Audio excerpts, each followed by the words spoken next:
Heureux de vous revoir les amis. Alors bonjour à vous, bienvenue sur Metify, la chaîne de l'actualité crypto et la chaîne qui vous offre les opportunités pour pouvoir être assez bullish sur le marché des crypto-monnaies. Et comme on peut le constater dans l'ensemble, le marché des crypto-monnaies reste assez attractif, reste assez bullish et il faudrait juste que vous soyez assez attentif pour pouvoir saisir les opportunités du moment. Quant à l'actualité, il faut être honnête, l'actualité est plutôt assez mitigée actuellement parce que on a les protocoles BRC20 qui créent un niveau de congestion sur le réseau Bitcoin assez élevé et il y a des solutions qui sont proposées à propos et on a la SEC, si je ne me trompe pas, qui aurait, n'est-ce pas, menti à propos des accusations qu'elle a portées à une institution dans le secteur des crypto-monnaies. On a l'intelligence artificielle qui recommence à prendre de l'engouement au niveau des gros investisseurs, au niveau des GAFAM, et il faudrait déjà commencer à se repositionner dans ce secteur-là. Alors les amis, pour y voir un peu plus clair dans l'actualité, après le générique, on commence.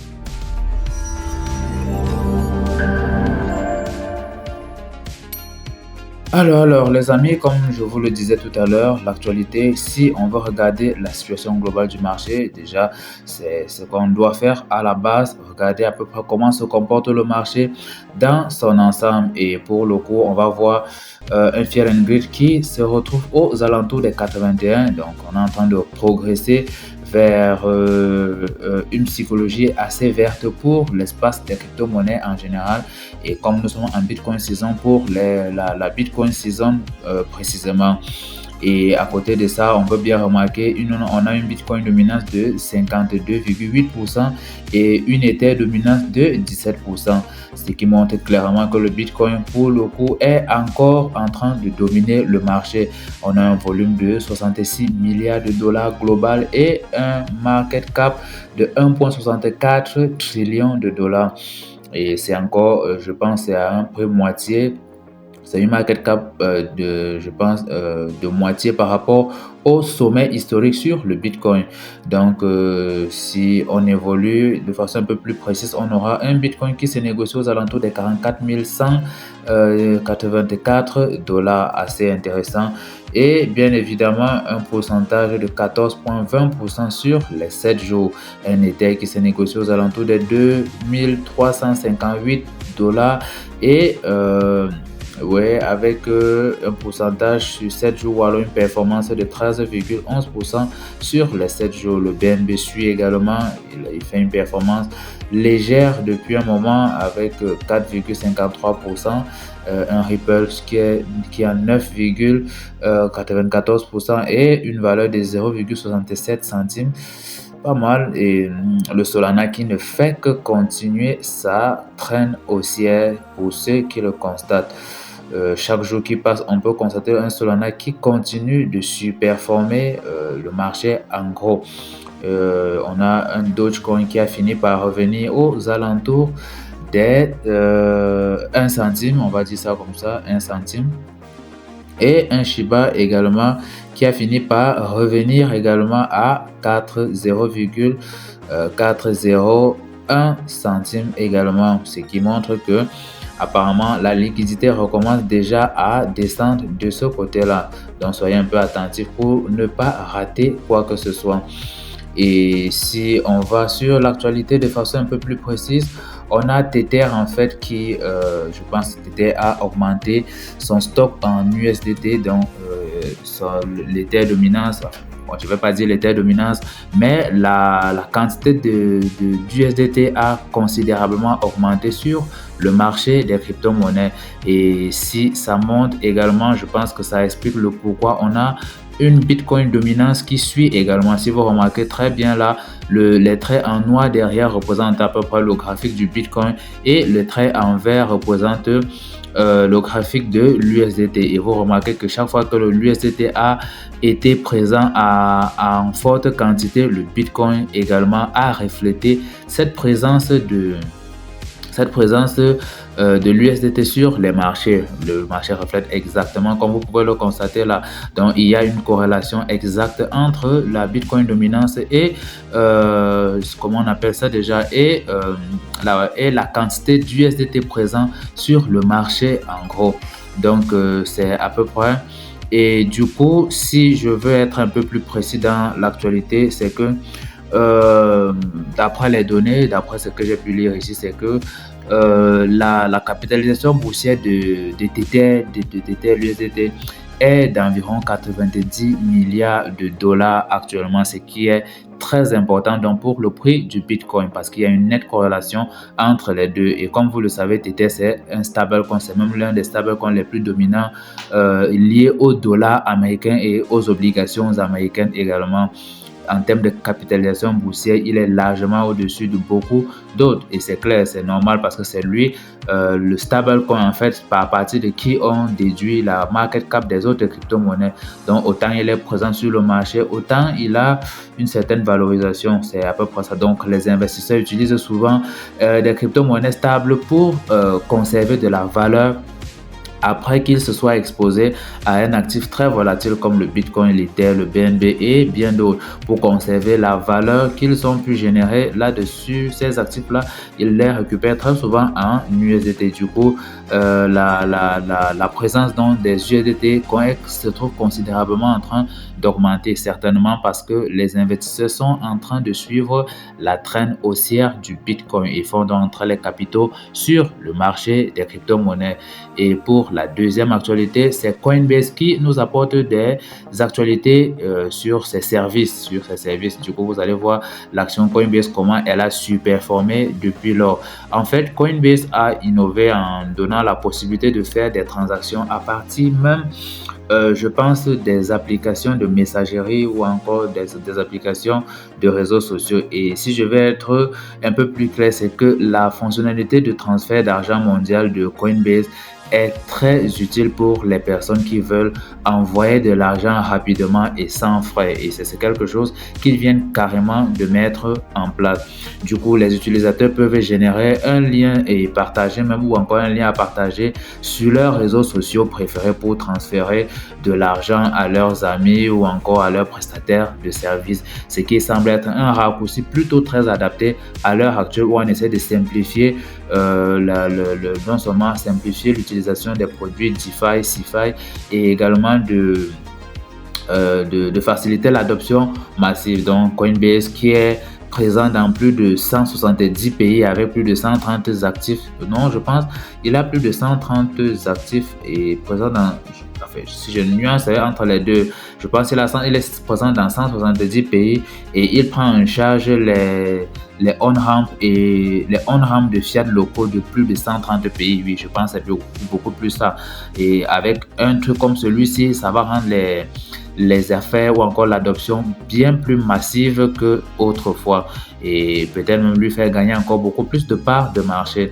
Si on évolue avec l'actualité, en fait, on a les ordinals qui semblent créer un problème une fois de plus sur le réseau Bitcoin. En fait, il semblerait que les ordinals depuis un moment. Je ne sais pas si vous avez entendu parler de ce qu'on appelle la congestion la congestion sur le réseau Bitcoin. En fait, les ordinals sont en train de saturer au niveau des transactions sur le réseau Bitcoin et on dénombrait actuellement plus de 180 000 transactions bloquées sur le réseau Bitcoin. Si je ne dis pas de bêtises, soit c'est vraiment plus de 180 000 transactions bloquées sur le réseau Bitcoin, vraiment plus, je le dis vraiment, je pense qu'on note plus de oui, je pense que c'est vraiment plus de 180 000. Vraiment, si je ne dis pas de bêtises, c'est plus de 180 000. Non, c'est 280 000 transactions pour le moment non validées sur le réseau Bitcoin. Certainement à cause des frais de gaz et bien d'autres paramètres. Donc, les ordinateurs sont en train de créer un niveau de congestion sur le réseau qui est assez problématique pour le coup. Et je pense qu'il y a une solution qui est en train d'être mise sur pied pour corriger les bugs et faire quoi. Et je pense après la correction du bug, ça ne donnera plus la possibilité de construire des projets ordinals sur le réseau Bitcoin. Toutefois, ceux qui étaient déjà construits, eux, ne pourront pas être effacés. Encore qu'il y a des utilities qui sont déjà en train d'être bâtis sur le réseau BRC20 de Bitcoin. Et quand on évolue avec l'actualité, qu'est-ce qu'on a? On a le fait que Binance revient un peu en force en lançant un airdrop pour la communauté crypto, en gros, un airdrop de plus de 500 000 $. Donc, pour ceux qui aimeraient en profiter, n'hésitez pas de passer par mon lien de parrainage sous la description de la vidéo. Là, vous allez voir mon lien vers Binance. Si le lien n'est pas encore activé parce que je n'ai pas encore beaucoup d'abonnés sur la chaîne, alors n'hésitez pas d'aller sur Play Store ou App Store, télécharger Binance et en vous inscrivant, n'oubliez pas de mettre le code de parrainage que vous allez voir là dans la description à côté du lien de Binance. Soit à la fin du lien de Binance, soit directement à côté du lien de Binance. C'est une série de chiffres, bien évidemment, donc vous l'insérez juste et ça vous permettra de bénéficier des frais de réduction dans vos différents trades de plus de 25% à vie sur vos échanges sur Binance et également de bénéficier de l'airdrop et pourquoi pas dire je pense que vous gagnez plus de 100 $ quand vous vous inscrivez sur Binance via un lien de parrainage en tout cas. Donc allez-y, n'hésitez pas. Il y a également BitGate qui vous offre plus de 5000 $ si vous suivez le lien. Donc vous avez le lien en description. N'hésitez surtout pas les amis. Et si j'évolue donc, c'est ça en fait, Binance offre déjà quelque chose d'encourageant là pour inciter les utilisateurs à le suivre ou encore à continuer à utiliser l'exchange, bien évidemment, parce que les volumes avaient plutôt baissé entre-temps. Et je pense que c'est une très bonne chose.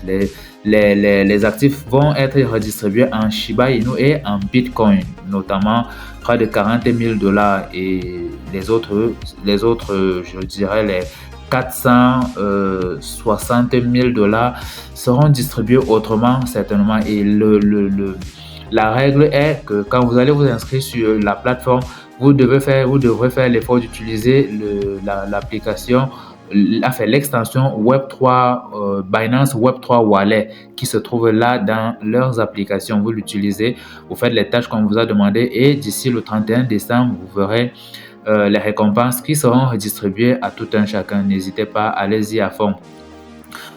Pour la suite de l'actualité, je pense que c'est le smartphone Saga de Solana qui a été lancé et qui se retrouve être sauvagement critiqué parce qu'il a été vendu à 25 000 et 50 000 exemplaires maxi, contrairement aux autres smartphones qui existent depuis longtemps et qui particulièrement portent un impact énorme sur le marché. Et le problème avec Solana, c'est que au lancement de son smartphone, il a vendu hyper cher, aux alentours de 1000 $ la pièce. Là, pour le coup, vous pouvez comprendre que ça peut coûter hyper cher un tel actif. C'est vrai qu'il a une très grosse communauté derrière lui et je pense que pour le prochain bull run, il y aura également beaucoup de personnes qui viendront auprès de Solana. Mais pour un produit aussi premier, il n'aurait pas dû faire les choses aussi pareillement. Parce que l'iPhone, lui, il se vend à plus de 26,5 millions d'exemplaires d'utilisateurs. Je pense que face à ça, il y a encore un très gros travail à faire. Du côté de Solana, il y a vraiment un très gros travail à faire au niveau des prix, au niveau peut-être du branding et bien d'autres. En tout cas, je pense qu'ils sont assez qualifiés pour le faire. Pour l'actu suivante, je pense que c'est celle de Elon Musk et l'intelligence artificielle. En fait, Elon Musk se trouve assez bullish dans le secteur de l'intelligence artificielle. En plus, il a lancé son entreprise, enfin un nouveau secteur d'entreprise dans le secteur et ça s'appelle XAI, une entreprise dans le secteur pas dans les crypto-monnaies, mais dans le secteur de l'intelligence artificielle. Et en lançant XAI, il envisage donc concurrencer autant d'autres entreprises. Je pense que c'est une entreprise à but non lucratif comme Agix, Fetch AI, Nvidia et beaucoup d'autres entreprises. Donc, je trouve que il est plutôt pourtant il était plutôt sceptique au tout début, mais le voilà qui se lance pleinement là-dedans. Et pour le coup, si on regarde très bien, il doit certainement avoir une crypto-monnaie du genre qui est déjà sortie et qui a forcément pump gravement entre-temps. Moi, je l'ai surtout pas, je l'ai pas pris certainement. Si on évolue, on a l'UNDP et Algorand qui essaie de réfléchir en fait sur les possibilités de la blockchain. En fait, qu'est-ce qu'il y a de ce côté-là? Ce que j'ai pu comprendre, c'est que euh, bon, je dirais beaucoup plus. Attendez voir. Oui, quand j'ai lu l'actualité, en fait, selon mes analyses, n'est-ce pas, selon mes analyses, j'ai compris que euh, l'UNDP et Algorand en fait sont en train de voir dans quelle mesure ils pourraient se servir de la blockchain d'Algorand, particulièrement l'UNDP. Je ne sais pas si on dit en français le PNUD. Ils essaient de voir dans quelle mesure ils pourraient se servir de la blockchain pour pouvoir apporter leurs services dans le monde réel. Donc, quelque part, essayer de surveiller la blockchain Algorand. J'ai beaucoup entendu des spéculations autour d'Algorand. Il est possible que ça soit intéressant d'ici quelques temps. Je ne sais pas trop. Je ne suis pas trop fan d'Algorand, mais bon, je pense, oui, c'est ça. Et pour le coup, la dernière actualité, est-ce que c'est ça? Oui, on a IBM, Meta et d'autres secteurs majeurs de la technologie qui essayent de créer, n'est-ce pas, de voir dans quelle mesure se regrouper pour recadrer le secteur de l'intelligence artificielle. Ils essayent de voir dans quelle mesure ils pourraient mettre sur pied des bases formelles qui sécurisent un peu le secteur des intelligences artificielles, parce que vous allez voir là, et d'autres acteurs majeurs de la technologie s'unissent pour former l'Alliance pour l'intelligence artificielle. Donc, préparez-vous à avoir une certaine dominance dans ce secteur, enfin une certaine forte concurrence dans ce secteur entre intelligence artificielle centralisée et intelligence artificielle décentralisée. Et pour la dernière actualité, vraiment la dernière actualité, je pense que c'est le cas de la SEC. Vous savez que la SEC part très souvent des spéculations pour porter des coups j'aurais dit mais avant même, laissez-moi être un peu plus précis sur l'actualité des géants, des GAFAM du secteur de la tech. En fait, la coalition que vous êtes en train de voir, c'est une coalition de plus de 50 entreprises technologiques dont l'objectif est de favoriser une innovation transparente et un développement responsable de l'intelligence artificielle. Vous voyez. Et ça, moi, je trouve ça plutôt intéressant. Je trouve ça intéressant parce que elle englobe un investissement annuel collectif en recherche de l'intelligence artificielle pour pouvoir voir comment non seulement innover dans le secteur, mais bien cadrer le secteur. Sauf qu'il ne faut pas laisser cette chose dans leurs mains à eux seuls. Ils pourront en faire des choses qui sont assez dérangeantes. On l'a déjà vu même avec les applications qu'ils nous offrent au quotidien. Et du coup, si je ne me trompe pas, l'Alliance pour l'intelligence artificielle permettra de créer un conseil d'administration et un comité de surveillance technologique chargé de faire avancer les projets d'intelligence artificielle et de définir même des normes de lignes directrices. Comme je vous le disais tout à l'heure, chercher un cadre formel pour voir des lignes directrices dans le secteur. Et elle vise même aussi à collaborer avec les gouvernements, les organisations à but non lucratif et les organisations non gouvernementales opérant dans le secteur de l'intelligence artificielle. Mais bien que Meta ait même plaidé en faveur des modèles d'IA open source et d'un développement responsable, l'entreprise a choisi plutôt de décentraliser et de rationaliser le développement de l'intelligence artificielle en dissolvant son équipe responsable de ce secteur en novembre. Vous voyez. Et on a déjà quelques prémices quand même de projets de crypto intelligence artificielle assez percutant, qui offre un modèle décentralisé d'intelligence artificielle comme le Tao déjà, le Bitensor. Et si ils arrivent également avec un modèle décentralisé sur la blockchain, on est preneur. En tout cas, on est preneur. Tant que c'est pas détenu par quelqu'un, nous sommes preneurs.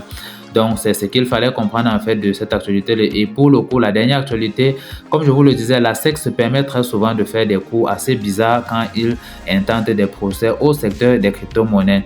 Et selon mes analyses, donc, l'affaire entre la SEC et Debbox pourrait bien tourner en faveur de la société de crypto-monnaies parce que le juge en charge du dossier a annulé l'ordonnance d'interdiction d'interdiction temporaire obtenue par la Securities and Exchange Commission des États-Unis, reprochant donc des déclarations fausses ou trompeuses émanant du régulateur de ce secteur-là.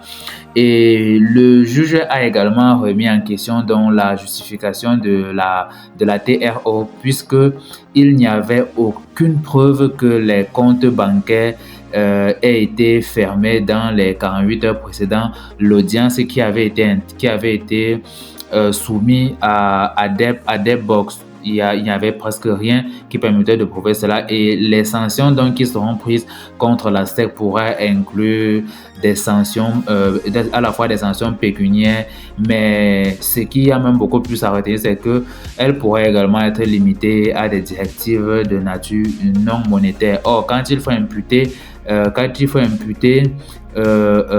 des sanctions à d'autres structures, elles sont très souvent des sanctions assez monétaires qui se doivent d'être rémunérées pour qu'on puisse lâcher le dossier et tout le reste. Donc, la SEC a donc promis de répondre à cette décision d'ici 15 jours. On reste donc attentif, et ce sera tout pour l'actualité crypto du jour. Alors les amis, n'hésitez pas de vous abonner, de liker et de lâcher un commentaire, sans oublier de cocher la cloche de notification pour ne rater aucune vidéo pour la prochaine fois. Alors,